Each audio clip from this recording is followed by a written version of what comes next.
আমাদের সম্মানীয় দুজন শিক্ষকের অবসর গ্রহণ অনুষ্ঠান পালিত হচ্ছে এখানে। আমি যখন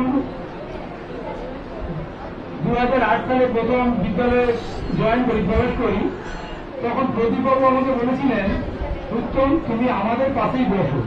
আমাদের অর্থাৎ প্রদীপবাবুর পাশে ছিলেন অবনীবাবু, অবনীবাবুর পাশেই আমার সিট, আমি বসি ওখানে। সেইভাবেই চলছে। কিছুদিনের মধ্যে অবনীবাবু অবসর গ্রহণ করলেন। পরে আমি প্রদীপবাবুর আরো কাছাকাছি আসতে পারলাম। প্রদীপবাবুর সান্নিধ্যে এসে প্রথমেই প্রদীপবাবু বললেন 2-1 দিনের মধ্যে যে উত্তম তুমি নতুন, তোমার যে অধ্যায়গুলোতে সাবলীলতা থাকবে তুমি সেইগুলো বাচ্চাদের পড়াবে, বাদ বাকিগুলো আমি করবো। তাছাড়াও উনি আমাকে বিভিন্ন ধরনের বইপত্র দিয়েও প্রথমেই সহযোগিতা করলেন। আস্তে আস্তে করে আমি আর প্রদীপবাবু অবনীবাবু চলে যাওয়ার পর অ্যাকাউন্টেন্সি এবং বিজনেস স্টাডিজ দুটো সাবজেক্ট আমাদের ছিল, আমরা পড়ানো শুরু করলাম। আমি অপেক্ষাকৃত সহজ বিষয়গুলোই পড়াতাম, অধ্যায়গুলো, এবং ভালো লাগলো যে স্যার আমাকে প্রথমে এসে বিভিন্ন ধরনের বইপত্র দেওয়া এবং যে সমস্ত চ্যাপ্টার মধ্যে আমি প্রবলেম সেগুলো স্যারকে জানিয়েছিলাম, স্যার সেগুলো পড়াতেন। যখন একেবারে আমরা কাছাকাছি চলে আসি তখন আমাদের টিফিন শেয়ারিং এর একটা বিষয় ছিল।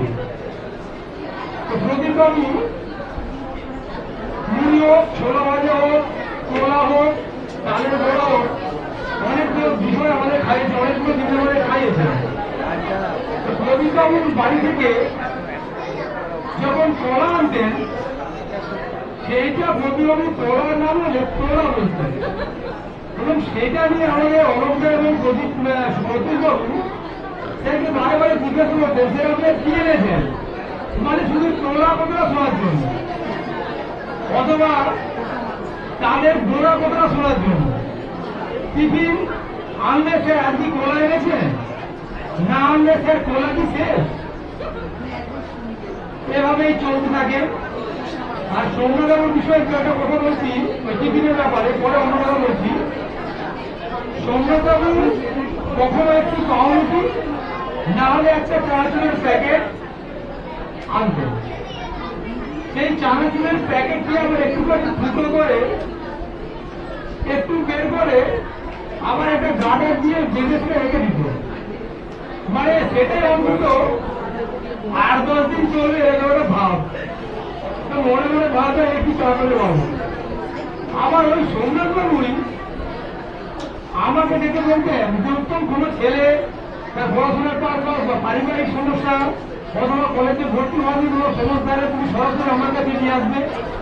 আমি অনেক ছেলেকে তাদের কাছে নিয়ে গেছি, স্যার তিনি তাদের আমার হাত থেকে অনেকবার স্যার তাদের বেশ পরিমাণ নষ্ট সাহায্য করেছেন।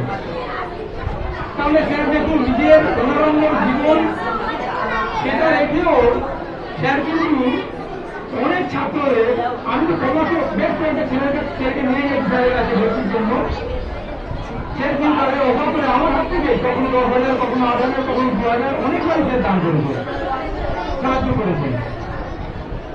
যাই হোক, মোটা আমাদের স্টাফ রুমে এরকম সময় দেখা গেছে ম্যাডাম বলছিলেন যে উনি অভিভাবকের জায়গা পালন করেছেন, অভিভাবক ছিলেন আমাদের সকলে, এবং সেটা ওনারা চলে যাওয়ার পরও স্টাফ রুমে এরকম আমি শুনেছি যে এই আমাদের অভিভাবকের দায়িত্ব কে নেবে, আমরা আজকে বড় অসহায় অনুভব করছি। স্টাফ রুমে এমন হয়েছে অনেকবার কোন সভা অনুষ্ঠিত হতে চলেছে স্টাফ রুমে, অথচ কেউ কোনো সাড়া করছে না। সেখানে আমার হেডমাস্টার মশাই আছেন, সেখানে স্টাফ কাউন্সিলের সেক্রেটারি আছেন, সিনিয়র টিচাররাও আছেন। 10-15 সেকেন্ড দেখছি কেউ কোনো কথা বলছে না। সোমনাথবাবু এগিয়ে আসতেন, শুরু করতেন, অথচ সোমনাথবাবু তখন একজন শুধু বয়োজ্যেষ্ঠ শিক্ষক, উনি কিন্তু তখন কোনো পথে থাকতেন না। বলছি কি বাবু, আমি স্যারের পাশে আছি, কোনো সাড়া হচ্ছে না কেন, কি হবে বলে স্যারই শুরু করতেন। সেই শুরুটাই হয়ে যেত আমাদের ফরমাল শুরু, এবং এভাবে চলত।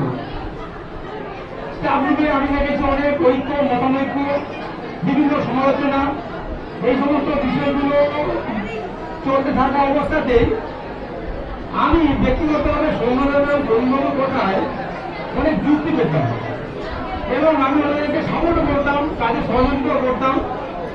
সেই যুক্তি এবং সেই মনের সাপোর্ট করা নিয়ে কয়েকজন শিক্ষক আমার বন্ধু তারা মনে করতো যে প্রদীপবাবু তো বড় গুরু আর সোমনাথবাবু তো ছোট গুরু।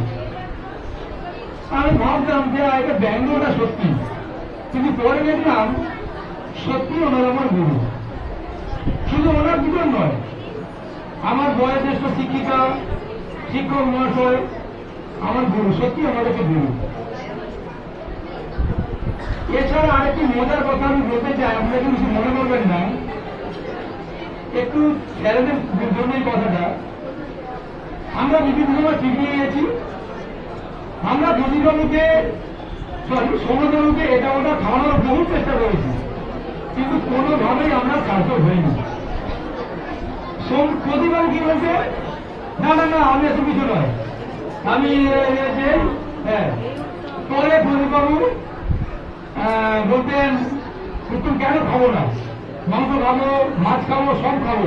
আমি তো আর সুবলবাবুর মতন পেট ডোবে নয়। সুবলবাবু আমাদের সামনে ঘটনা করে আগে উপস্থিত, সুবলবাবুরও খাওয়া দাওয়ার অনেক ব্যাপার আছে। পরে সেই সেগুলো বললাম না। তো প্রদীপবাবু আমাকে বলতে একটা কথা যে উত্তম আমি তো সব খাচ্ছি, তুমি দিতে পারবো তো, তুমি একটু আমাকে লক্ষ্য রেখো। আর সর্বশেষে বলবো, মহান ঈশ্বরের কৃপায় আমাদের এই দুজন শিক্ষক মহাশয় তাদের অবসর জীবনের সুন্দর শান্তিপূর্ণ নীরব জীবনযাপন তারা করে, এই প্রার্থনা আমি করে আমার বক্তব্য শেষ করছি। এই সঙ্গে আমি আমার ছোট্ট উপহার স্যারের হাতে তুলে দিতে চাই।